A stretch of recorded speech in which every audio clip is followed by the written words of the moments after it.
Assalamualaikum warahmatullahi wabarakatuh.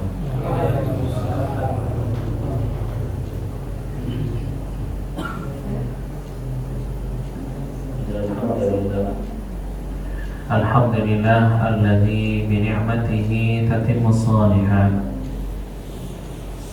Allahumma salli wa sallim ala nabiyyina Muhammad wa ala alihi wa sahbihi wa man ihtada bihadihi ila yaumiddin. Rabbi zidna ilma warzuqna fahma wa 'allimna ma yanfa'una. Ya muqallibal qulub tsabbit qulubana 'ala dinik. Ya musarrifal qulub sarrif qulubana 'ala ta'atik. Rabbana la tuzigh qulubana ba'da idh hadaytana wa hab lana min ladunka rahmah innaka antal wahhab. Allahumma atina fid dunya hasanah wa fil akhirati hasanah wa qina adzabannar. Amin ya rabbal alamin. Amma ba'du, ma'asyiral muslimin wal muslimat, bapak-bapak dan ibu-ibu jamaah salat maghrib di Masjid Nurul Huda, yang mudah-mudahan kita semuanya senantiasa diberikan rahmat dan taufik dari Allah Subhanahu wa ta'ala. Amin ya rabbal alamin. Bapak Ibu jamaah salat maghrib yang mudah-mudahan dirahmati Allah,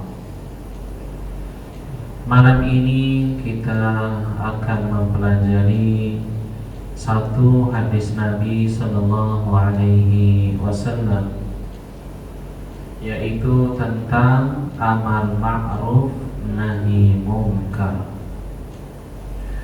Hadis dari Nabi Sallallahu Alaihi Wasallam, beliau bersabda, "Man ra'a minkum munkara falyughayyirhu biyadihi."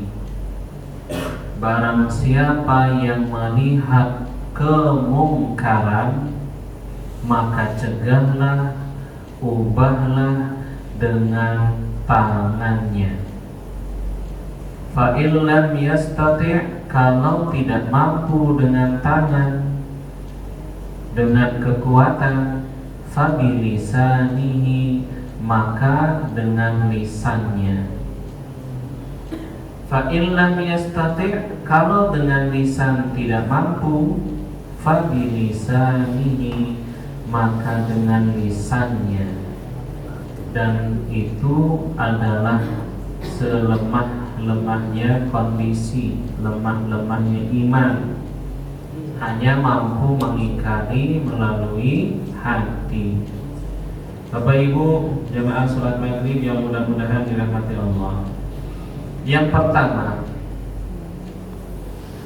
antara hak yang benar dengan yang batil itu senantiasa bermusuhan, berlawanan, berperang siang pagi malam, selamanya tidak berkumpul. Yang batil, kemungkaran, berusaha mendominasi, menguasai dan mengalahkan yang hak, yang benar. Entah didorong oleh syahwat hawa nafsu, dan memang sumber dari kemungkaran itu mengikuti syahwat hawa nafsu.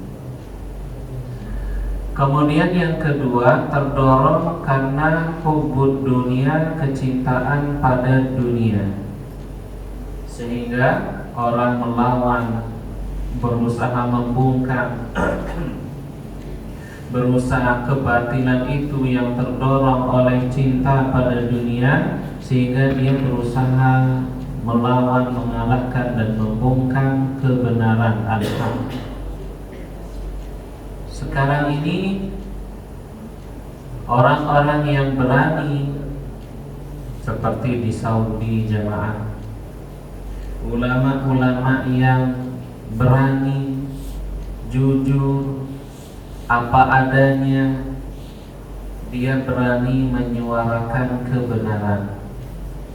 Seperti salah seorang syekh, imam dan khatib di Masjid Nabawi di Masjidil Haram, karena dia menyinggung kerusakan yang mulai marak terjadi di Riyadh, Arab Saudi, konser, ya, bahkan di tempat yang Nabi memerintahkan sahabat untuk segera meninggalkan tempat yang dulu Allah mengazab membinasakan kaum Samud, sekarang dijadikan sebagai tempat hiburan.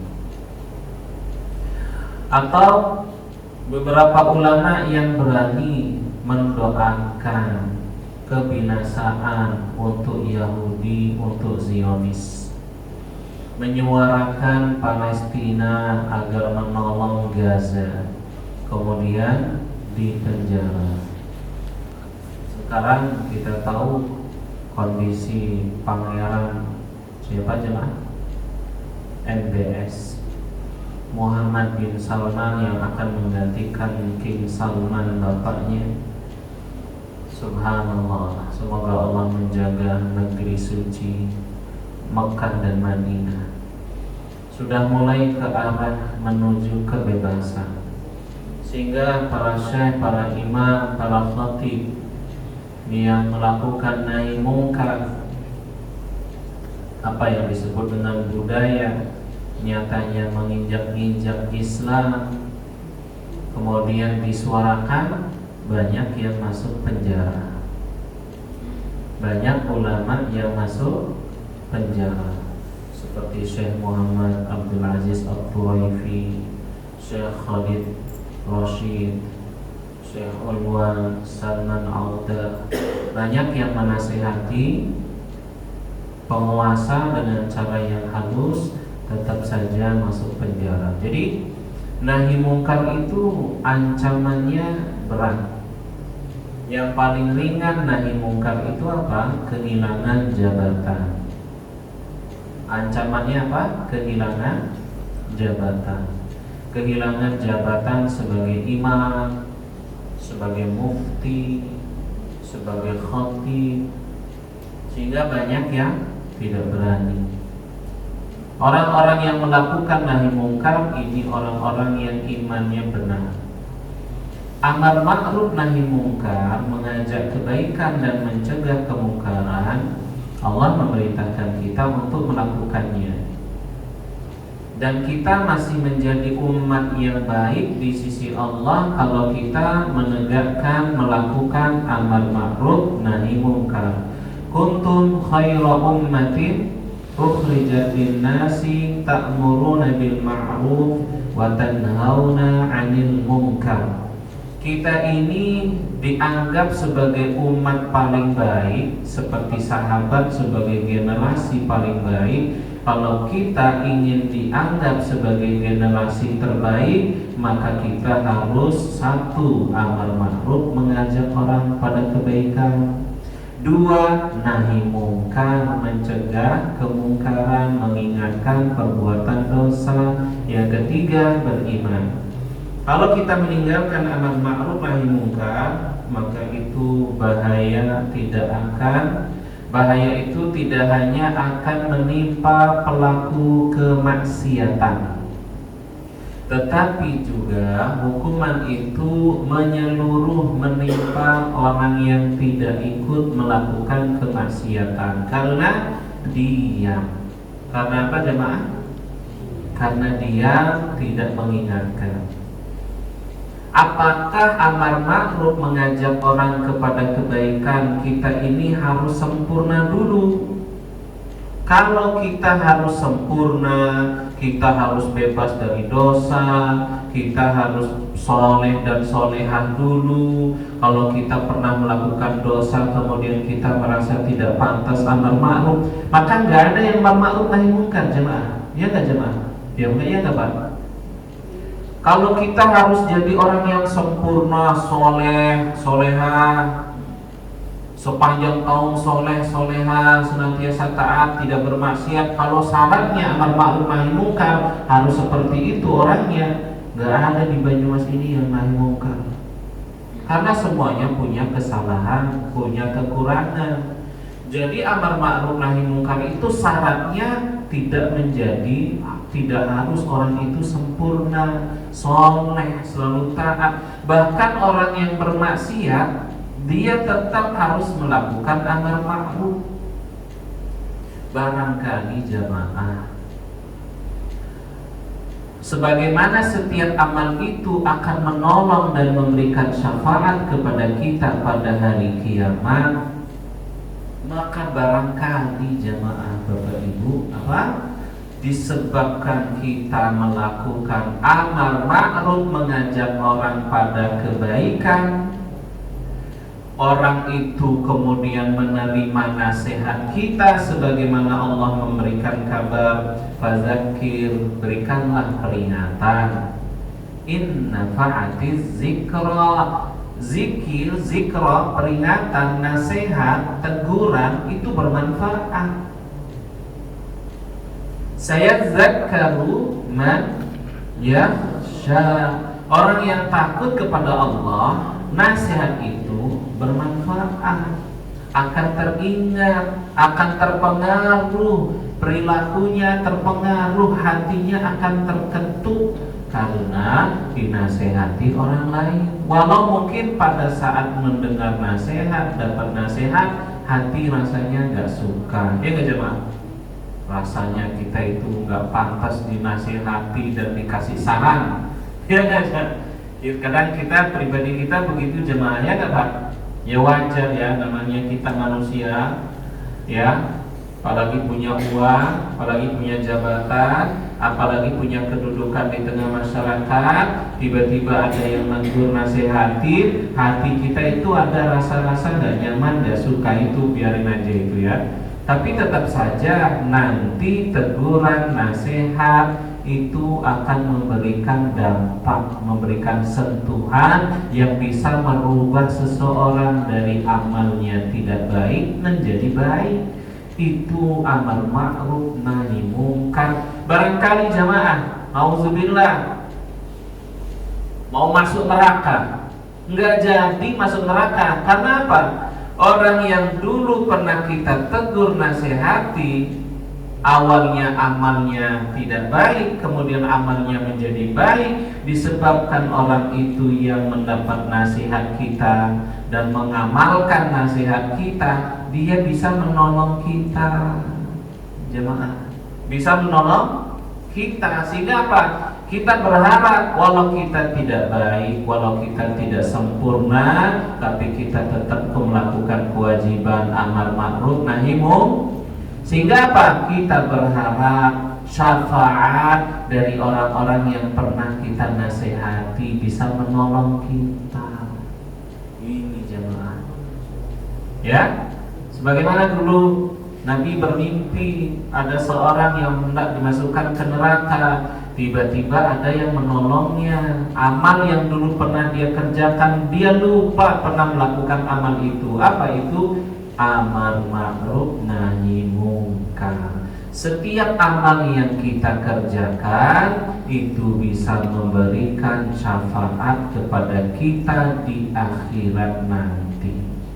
Ini pentingnya amar ma'ruf nahi mungkar.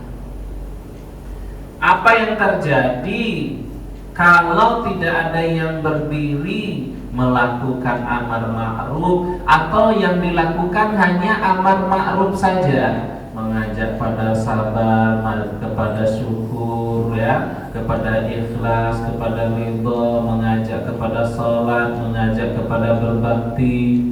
Kalau yang dilakukan hanya amar ma'ruf saja tetapi tidak melakukan nahi mungkar, timpang. Ya, ibu-ibu ketika pengajian dinasehati untuk bersabar, bersyukur, ikhlas, taat, tapi tidak nahi mungkar. Apa kemungkaran yang dilakukan oleh, mohon maaf, banyak perempuan zaman kita sekarang? apa? Berpakaian tapi seksi. Kalau nggak ada yang nahi mungkar, maka ibu-ibu itu tidak sadar sedang melakukan kesalahan karena tidak ada yang pernah menegur, mengingatkan bahwa dosa di antara dosa yang banyak tidak disadari tapi terus dilakukan perempuan, yaitu berpakaian tapi seksi. Ya, berpakaian tapi apa? Seksi. Ya. Ya mohon maaf, suami mungkin tidak tahu itu dosa, dan istri juga tidak tahu ternyata itu dosa. Orang yang tahu kalau diam ikut berdosa. Sehingga apa? Yang melakukan dosa segelintir, tapi yang kena getahnya sekampung. Karena sekampung dia gak berani menasihati dan menegur. Ya, sekarang subhanallah, perempuan ingin olahraga, menjaga kesehatan, kebugaran tubuh, tapi pakaian olahraganya ketat, seksi. Berapa banyak laki-laki yang melihat bentuk tubuh wanita yang pakai jilbab, apalagi nggak pakai jilbab, ya pakaiannya seksi, lari jamaah, ya lari di Menara Pandang, di alun-alun, di gor, di unsur, di jalan, bangga lari, pakai headset gede, segede speaker, headsetnya dibawa di telinga, ya celananya ketat, bajunya ketat, bokongnya itu ya dari belakang geblak-geblok sama dada di depan itu ya. Subhanallah, laki-laki mana yang gak tertarik melihat? Lampu merah masih merah, padahal udah hijau. Ini laki-laki jadi ibu-ibu, orang laki-laki jadi dosa. Laki-laki jadi berdosa. Orang lagi lewat, ya. Namanya mata kadang susah dikendalikan. Kalau melihat pertama kali, kemudian pandangan dialihkan, itu ghaddul basar, dimaafkan pandangan pertama. Tapi setan bilang, wih seksi, lihatlah, tengok kanan, tengok. Subhanallah. Jadi pulang-pulang ke rumah istri kelihatan jelek, karena selalu melihat perempuan cantik di luar. Ulama zaman dulu keluar dari rumahnya ke pasar, istrinya nanya, berapa banyak perempuan cantik yang kau lihat wahai suamiku? Aku tidak melihat kecuali kakiku. Sepanjang jalan cuma lihat kakinya. Bapak-bapak naik motor ngeliatin kaki, bengkel rame, IGD penuh, ghaddul basar, nggak lihat ke depan. Jadi ghaddul basar itu bukan tidak melihat, tapi mengalihkan penglihatan yang haram ke mubah. Laki-laki itu dosa. Naik motor, berapa banyak laki-laki yang melewati perempuan lagi jogging, lagi senam di alun-alun, ya hari Minggu, hari Sabtu, pakai tikar, matras, pakaiannya udah seksi, minyak wanginya sudah harum. Sudahlah pakai minyak wangi, kulitnya putih, bajunya seksi, laki-laki lupa sama istri. Lihatin perempuan cantik, lampu merah, lagi senam. Subhanallah, ya. Berapa banyak itu laki-laki yang berdosa karena melihat perempuan, dan perempuan menanggung dosa setiap mata yang melihat auratnya. Jadi mohon maaf ibu-ibu, Nabi mengatakan ya, banyak penghuni neraka itu mayoritasnya perempuan. Kenapa? Satu, disuruh menutup aurat, malah pamer aurat. Disuruh menutup aurat, malah pamer aurat. Dua, disuruh jangan pakai minyak wangi, malah pakai minyak wangi. lampu merah disalib sama mbak-mbak, minyak wanginya sudah campur bau badan, sisanya sedikit. Ya, tadi saya itu ya lewat perempuan itu, saya disambut, Bapak, bau minyak wanginya udah tipis, sudah campur itu sama bau badan, mungkin dari pagi bau minyak wanginya udah gak enak. Jemput anak sekolah, Mahmud, mamah muda, wah nyalip dia dari Grendeng, Raga Semangsang sampai Jensun, minyak wanginya tuh semerbak. Wah, pikiran melayang ini harum sekali. Ya, subhanallah, Nabi sallallahu alaihi wasallam bersabda, ayyuma imra'atin ista'tarat summa marrat 'ala rijali yajid rihaha fahiya zaniyah. Perempuan mana saja yang memakai minyak wangi kemudian lewat di depan lelaki agar dicium bau harumnya, maka Nabi mengatakan perempuan itu zaniyah, pezina. Berarti haram ya Bu pakai minyak wangi. Iya, dilihat juga kondisi. Pakai minyak wanginya di rumah. Keluar rumah ganti baju. Nanti tetangga tergoda. Wow, istri tetangga lebih cantik daripada istri sendiri. Bukan berarti gak boleh sama sekali perempuan pakai minyak wangi. Boleh seadanya kalau keluar, pakai sabun yang harum, pakai deodoran menutupi bau badan, pakai sampo yang harum. Mana ada sampo gak bau harum? Semua yang harum ya kapan? Mana ada sampo gak harum? Semua sampo yang harum. Deodoran dipakai untuk menutupi bau badan, mengurangi bau badan. Kalau di depan, ini sekarang itu dunia itu kebalik ya. Seharusnya di depan suami berhias, malah di depan suami pakai baju nggak menarik pandangan suami. Sudahlah perempuan di luar penampilannya menarik, cantik, di rumah pakai daster, pakai robek, pakai sarung, pakai baju kaos. Giliran mau keluar rumah, subhanallah, harum, pakaiannya nggak pernah dipakai, dikeluarin, lipstik, bedak. Ini kebalik ya. Jangan kita kebalik ya. Subhanallah. Ya. Ini mungkar, ini harus diingatkan. Walaupun mungkin nggak nyaman, nggak enak diingatkan. Satu, kenapa perempuan banyak masuk neraka? Mohon maaf, satu, disuruh tutup aurat malah pamer aurat. Dua, disuruh jangan berhias, tabarruz, malah berhias di depan orang, menampakkan perhiasannya. Tiga, disuruh jaga lisan, malah gibah berjam-jam.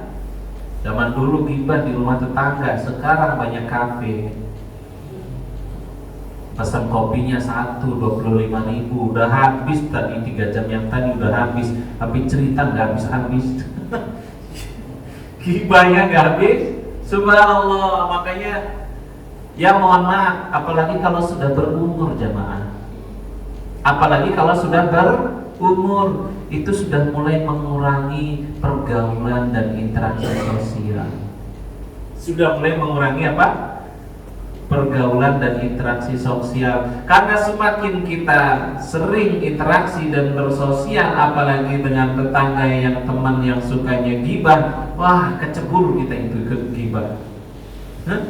Sekali keluar, semua satu RT, satu RW digibahin. Orangnya yang digibahin lagi asik makan, dapat pahala dari kita. Pahala kita nanti diambil sama orang yang kita gibahin, dan dosanya orang yang kita gibahin akan dilimpahkan kepada kita. Sholatnya diambil pahalanya sama orang yang kita gibahin. Ini subhanallah jemaah ya. Maka sudah berumur itu sudah mulai mengurangi pergaulan dan interaksi, sudah mulai fokus banyak ibadah, menghilangkan kebosanan, sesekali ngumpul sama teman-teman. Tapi kalau setiap hari ngumpul pagi, siang, malam, wah itu riskan, itu resiko kena dosa ghibah ngalir. Ya, ngalir. Apalagi sekarang juga kebalik ini, bapak-bapaknya kebalik. Habis waktunya berjam-jam di kafe ngobrol sama istri, gak pernah ngobrol. Sama istri gak pernah ngobrol. Istri cuma dapat kecutnya aja, cuma dapat kecutnya si suami. Udah capek, mukanya kecut, giliran habis mandi pegang HP terus tidur ngorok. Ini suami ini kebalik ini ya, sama teman-temannya royal, baik, ramah, teman curhat dengerin cerita sampai habis, giliran istri curhat udahlah ngantuk, pusing dengerin istri ngomong. Kebalik ini zamannya. Padahal di antara sunnah Nabi Sallallahu Alaihi Wasallam, kata sahabat Nabi Ibnu Abbas, Nabi selesai sholat isya langsung pulang ke rumah menemui istri. Nah waktu itu Ibnu Abbas, sepupu Nabi yang masih kecil, tidur di rumah Nabi. Yang istri Nabi waktu itu namanya siapa ya, saya lupa, Maimunah binti Haris. Nah Nabi pulang ke rumah istri habis sholat isya, persis habis sholat isya pulang ke rumah. Kemudian Nabi matikan lampu, tidur. Ibnu Abbas mendengar Nabi ngobrol dulu sama istri baru tidur. Nah ini ya, di antara sunnah Nabi itu apa? Ngobrol sebelum tidur. Ya, istri itu apa ya Pak? Istri kita itu tawanan. Istri kita itu apa? Tawanan suami. Istri kalau mau keluar izin sama suami, mau ngapa-ngapain izin sama suami. Maka kalau menyenangkan istri, ibadah, pahala, faedah. Ngajak jalan-jalan itu ibadah dan pahala. Ngajak ngobrol itu ibadah dan pahala. Padahal obrolannya nggak ada nilai bobotnya, obrolannya mubah tapi berpahala. Baik, kembali lagi ke nahi mungkar. Nah ini ya, subhanallah ya. Jadi laki-laki yang soleh, lurus, istiqomah itu ujiannya berat. Di masjid soleh, di lampu merah noleh. Ya, maka apalagi mbak-mbak pakai baju pahanya kelihatan. Wah, kalau udah begini ceritanya mau bawa motor, niatnya bawa motor pelan, slow, nyantai. Tapi karena di depan mbak-mbak selangkangan gitu ya, duduk, boncengan, kelihatan itu bentuk tubuhnya seksi, apalagi paha, lewat unsur gitu ya, kampus. Maunya bawa motor slow, akhirnya ngebut nyalip nih mbak-mbak depan. Kalau nggak rusak mata. Subhanallah. Susah tuh jadi laki-laki soleh, banyak godaannya. Karena memang laki-laki itu suka dengan perempuan. Makanya laki-laki itu Al-Quran itu banyak iming-imingnya bidadari. Karena laki-laki itu suka perempuan. Fitrahnya laki-laki itu suka dengan banyak perempuan. Tapi kalau fitrahnya perempuan itu hanya suka tunduk pada satu laki-laki. Jadi ibu-ibu kalau laki-laki selingkuh, selingkuhnya itu pakai nafsu. Tetap dia hatinya itu sama istrinya yang di rumah. Cuma nafsunya ini lagi liar. Ada nafsu lagi liar dan ada kesempatan teman di kantor baik ramah. Sedangkan istri di rumah kecut. Yes, tapi tetap aja si suami itu dia tetap sayang sama istrinya di rumah. Cuma dia kebawa nafsu aja selingkuh. Tapi beda mohon maaf sama selingkuhnya perempuan. Selingkuhnya perempuan dengan laki-laki lain itu totalitas. Makanya laki-laki udah, kalau kamu selingkuh udah sana ambil tasmu, silakan balik ke rumah, silakan nikah sama orang yang kamu sukai. Itu laki-laki. Tapi kalau ya perempuan, selingkuhnya perempuan itu totalitas dengan perasaan dan dengan buka baju. Tapi kalau laki-laki dia selingkuh pakai nafsu, tapi hatinya tuh tetap cinta sama istrinya yang di rumah. Karena memang laki-laki itu suka banyak perempuan, tinggal pintar-pintar mengendalikan mata dan perasaan. Kalau nggak dikendalikan mata dan perasaan, bablas. Makanya mohon maaf ibu-ibu, perintah poligami itu kepada laki-laki turun dari Allah kepada laki-laki, apalagi sekarang subhanallah. Fenomena janda muda gentayangan. Angka di Jawa, angka jumlah janda muda paling tinggi di Jawa, mohon maaf, di Garut nomor 1. Nomor 2 Cilacap. Nomor 2 Cilacap. Jumlah janda muda terbanyak Cilacap. Banyumas juga termasuk tinggi. Kemudian diikuti Jawa Timur. Ya, ranking kita di lomba sama Jawa Barat. Lomba ya, janda muda. Perceraian itu terjadi kebanyakan 70%-nya khulu, gugat cerai dari istri. Kebanyakan perceraian itu gugat cerai dari istri. Ketika istri nggak kerja, di rumah saja, yang kerja cuma suami, duit suami pas-pasan, mau gugat cerai bingung. Giliran istri sudah punya pekerjaan, sudah punya penghasilan, si suami masih miskin, udahlah gugat cerai daripada hidup sama laki miskin. Banyak yang menggugat apa? Suaminya gugat cerai. Subhanallah. Baik, ya. Nahi mungkar. Kemudian mengingkari kemungkaran, ulama sepakat hukumnya wajib. Hukumnya bisa fardu kifayah, bisa fardu ain. Bapak-bapak, terima kasih sama ustadz-ustadz, sama khotib-khotib, sama imam-imam, sama Pak RT, sama Pak RW. Kenapa? Sudah terwakili. Saat jamaah itu nggak mau berkonflik dengan tetangga, Pak RW, Pak RT, imam, ustadz, khotib nggak peduli walau harus berkonflik dengan tetangga, tapi itu kaitannya dengan kemungkaran dosa, harus ada yang berani bicara, harus ada yang berani menegur, walau hubungannya nanti jadi retak. Itu Pak RW, Pak RT gitu ya kerjaannya. Jadi kita punya hutang sama Pak RT, Pak RW ya.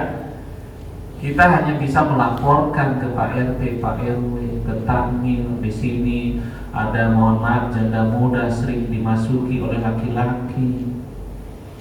Pak RW, Pak RT datangin, menegur, menasehati. Ada yang Pak RT, Pak RW-nya nggak berani, ustadznya yang disuruh. Pak ustadznya yang disuruh di depan. Termasuk saya dulu didatangi sama Pak RT, Pak RW. Bukan saya yang bermasalah, Pak RT, Pak RW minta tolong. Ada janda muda sering datang pacarnya malam-malam. Akhirnya didatengin lah sama saya. Kemudian saya nasihatin. Kemudian nikah di masjid yang saya jadi imam, saya tidak diundang. Kesel dia sama saya. Itu resiko dibenci. Tapi jamaah punya hutang. Karena ada satu orang yang sudah melakukan nahi mungkar, gugur kewajiban yang lain. Tapi hati itu tetap harus apa? Benci dengan maksiat yang dilakukan orang-orang. Jadi kita harus benci kalau nikahan ngundang dangdut, perempuan nyanyi, joget-joget, Agustusan ngundang penyanyi dangdut, wanita seksi, pakaian seksi, syukuran Agustusan ngundang perempuan cantik, dangdutan. Hati kita ini harus benci dengan kemaksiatan seperti itu. Mensyukuri kemerdekaan dengan cara bermaksiat kepada Allah. Ya, siap. Itu nahi mungkar kewajiban kita. Wajib pertama fardu kifayah. Kalau takmir sudah melakukan amar ma'ruf nahi mungkar, warga yang lain gugur kewajibannya. Ya. Dan bisa menjadi fardu ain amar ma'ruf nahi mungkar. Bisa menjadi hukumnya apa? Fardu, setiap orang melakukan amar ma'ruf nahi mungkar. Kemudian senang dengan dosa yang dilakukan orang lain, tidak ada kebencian dan pengingkaran di hati atas dosa yang dilakukan orang-orang, itu termasuk dosa. Bahkan dikatakan termasuk dosa besar. Yaitu apa? Ridho, hati kita senang melihat orang lain bermaksiat. Ini yang disebut dengan sekarang apa? Normalisasi perbuatan dosa. Sekarang guru-guru banyak menormalisasi pacaran di lingkungan sekolah. Bahkan dalam acara momen-momen tertentu di sekolah, parade busana, berpasang-pasangan, siswa-siswi bergandengan tangan. Ini perbuatan dosa yang dinormalisasi oleh sekolah dan guru-guru. Makanya bahaya. Gurunya ngerokok itu bahaya. Tadi acara pelepasan santri, saya nasihati ibu-ibu wali santri, ibu-ibu nanti anaknya lulus SMP, nanti cari sekolah guru-gurunya yang baik. Di antara kunci sukses mendidik anak zaman dahulu yang selalu dilakukan orang zaman dahulu, orang-orang soleh zaman dahulu apa? Untuk mendidik anak-anaknya dicarikan guru yang soleh-solehah. Ya, kata Aagim, guru kalau masih ngerokok berhentilah jadi guru. Nanti guru akan menormalisasi. Apalagi gurunya pacaran, nanti gurunya akan menormalisasi muridnya pacaran. Ini bahaya.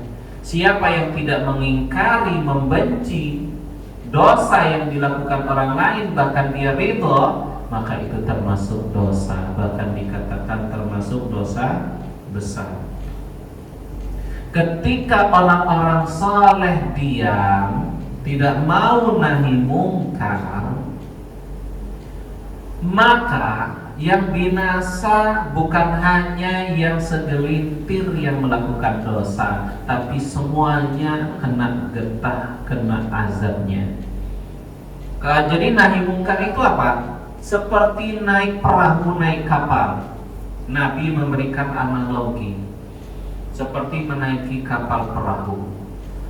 Di dek bagian atas ada air untuk keperluan kamar mandi dan lain sebagainya. Di dek bagian bawah kapal nggak ada air. Orang-orang yang di dek bawah kalau mau butuh air dia naik ke atas, lewati orang-orang yang ada di atas. Akhirnya orang-orang yang ada di dek bawah itu bilang, bagaimana kalau kita lubangi sedikit, kita dapat air sehingga kita nggak perlu lagi ke atas. Mau dilubangi kapal itu. Ya, kalau ada yang mengingatkan bahaya melubangi kapal bisa menyebabkan tenggelam, kalau ada yang berdiri mengingatkan, semuanya selamat. Tapi kalau semuanya diam melihat ada yang melubangi kapal, semuanya tenggelam. Maka Nabi Shallallahu Alaihi Wasallam bersabda, kata Abu Bakar As-Siddiq, ketika dosa itu dilakukan ya secara menyeluruh dan orang-orang soleh itu diam, maka hukuman itu mengenai semuanya. Semuanya kena hukuman. Ya. Innallaha la yu'azzibul 'ama bi'amalil khassa hatta yarawul munkar baina zahraynihim wa hum qadiruna 'ala an yunkiru fala yunkiru fa idza fa'alu dzalika 'azzaballahu al-'amma wal khassa. Sungguh Allah tidak mengazab kecuali apabila satu penduduk melihat kemungkaran, semuanya diam tidak mengingkari, maka yang terkena azab bukan hanya segelintir pelaku kemaksiatan, tetapi semuanya kena. Ya, nauzubillah jemaah. Kayak sekarang di Banyumas, kata Majelis Ulama Banyumas, 2000 kasus pelajar Banyumas terindikasi melakukan LGBT, lesbi dan gay. 2000 pelajar Banyumas. Itu sudah mengkhawatirkan. Ketika zina itu banyak dilakukan, riba merajalela, perbuatan sodom banyak dilakukan orang, khawatir semuanya kena azab. Muntah Gunung Selamet, kayak sekarang Gunung Semeru keluar asap abu panas. Khawatir kita Gunung Selamet ini meletus, asapnya kemana-mana, semuanya kena imbasnya. Karena di bawah ada yang berzina, ada yang riba, ada yang judi, ada yang korupsi, prostitusi, ya, meninggalkan sholat, subhanallah, banyak kemaksiatan dan dosa terjadi. Kalau orang-orang diam, kena semua imbasnya itu. Di Al-Quran, orang yang paling ngeyel itu mohon maaf orang-orang lesbi sama gay, LGBT. Kaum paling ngeyel mereka. Dan tidak ada azab yang lebih keras, lebih berat daripada azab yang Allah timpakan kepada kaum Nabi Lut yang melakukan hubungan sesama sejenis. Kita khawatir itu, ya, itu 2000 angka kata Majelis Ulama Banyumas yang subhanallah, ya. Semoga Allah melindungi anak kita, keluarga kita dari apa? Perbuatan zina, perbuatan keji, LGBT. Semoga Allah jauhkan kita dan keturunan keluarga kita semuanya. Amin ya rabbal alamin. Jemaah yang mudah-mudahan dirahmati Allah Subhanahu wa taala. Ada pertanyaan?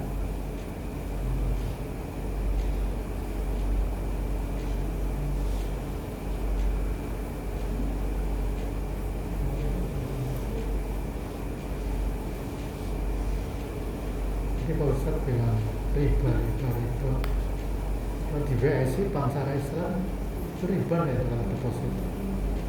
Sepengamatan saya, BSI bank syariah sekarang dengan bank syariah 10 tahun dibandingkan bank syariah 10 tahun yang lalu, 5 tahun yang lalu, belasan tahun yang lalu, dibandingkan dengan bank syariah sekarang, perkembangannya sudah sangat bagus dari segi akal. Walaupun seperti kata Buya Yahya itu ya, bank syariah itu seperti bayi lahir tapi cacat. Bayi lahir masa mau dibuang? Bayi lahir ada cacat masa mau dibuang? Bank syariah itu belum sempurna secara akad syariah, ada kekurangannya. Tapi jamaah ini juga fenomena. Nasabah bank konvensional mengalahkan nasabah bank syariah. Masih banyak kaum muslimin yang menggunakan bank konvensional daripada menggunakan bank syariah. Ya, kita lihat kekurangannya diantaranya ya, fasilitas ATM bank syariah minim. Sedangkan BRI, BNI, BCA, Mandiri mau dicari di mana-mana selalu ada, mau ambil uang di mana aja mudah, tinggal tarik gesek. Tapi kalau pakai ATM BSI itu susah ya, harus berkilo-kilo dulu naik motor, apalagi di Bali. Cuman ada di Denpasar. Saya pulang ke Bali, buka rekening BNI, masukin sedikit uang, nanti ada perlu ke ATM BNI. Di tempat saya nggak ada BSI. Jadi sekarang itu nasabah bank BSI sedikit, tapi nasabah bank konvensional terutama BCA itu subhanallah kalah. Jadi kita ini tidak boleh meninggalkan bank syariah walau tidak sempurna. Tetap kita harus pakai bank syariah, kita dukung keuangan syariah, kita dukung perbankan syariah, sehingga apa? Tambah besar, tambah gemuk, sehingga nanti fasilitasnya tambah bagus, tambah mudah aksesnya. Kasihan bank BSI ya. Kalau investasi hasilnya haram ya, riba hasilnya. Ya, itu jawabannya detail, tidak bisa digeneralisir semuanya, ada bunga dan lain sebagainya. Nanti itu tergantung akadnya. Yang jelas bank syariah sekarang sudah jauh lebih bagus daripada bank syariah 10 tahun yang lalu. Akadnya itu sudah bagus. Kalau zaman dulu itu masih, kalau mau ambil rumah itu dia masih, akadnya itu masih bermasalah. Tapi sekarang dia sudah terang-terangan mengatakan ini mudharabah, ini murabahan di depan. Beli dulu kemudian diberikan kepada nasabah dengan harga yang berbeda, tertera dan jelas. Kalau beli cash harganya sekian ratus juta, nanti kalau dicicil dengan sistem murabahah nantinya jadi beberapa ratus juta. Nah itu sudah syariah itu jemaah. Itu sudah bagus. Sehingga ini yang membuat beberapa ustadz di YouTube seperti Ustadz Adi Hidayah, Buya Yahya, ya sama yang lain itu berani mengatakan kalau ada cicilan dari di bank konvensional KPR misalnya, alihkan aja ke bank syariah sehingga nanti lebih aman. Walaupun sekali lagi tidak sempurna, masih ada kekurangan. Di antara kekurangannya itu apa? Cicil emas.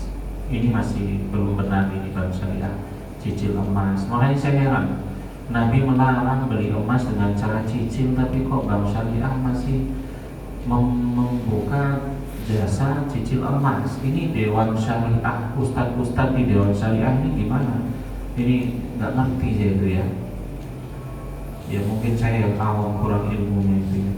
Wallahu a'lam bishawab. Mungkin demikian jemaah. Terima kasih, mohon maaf. Assalamualaikum warahmatullahi wabarakatuh.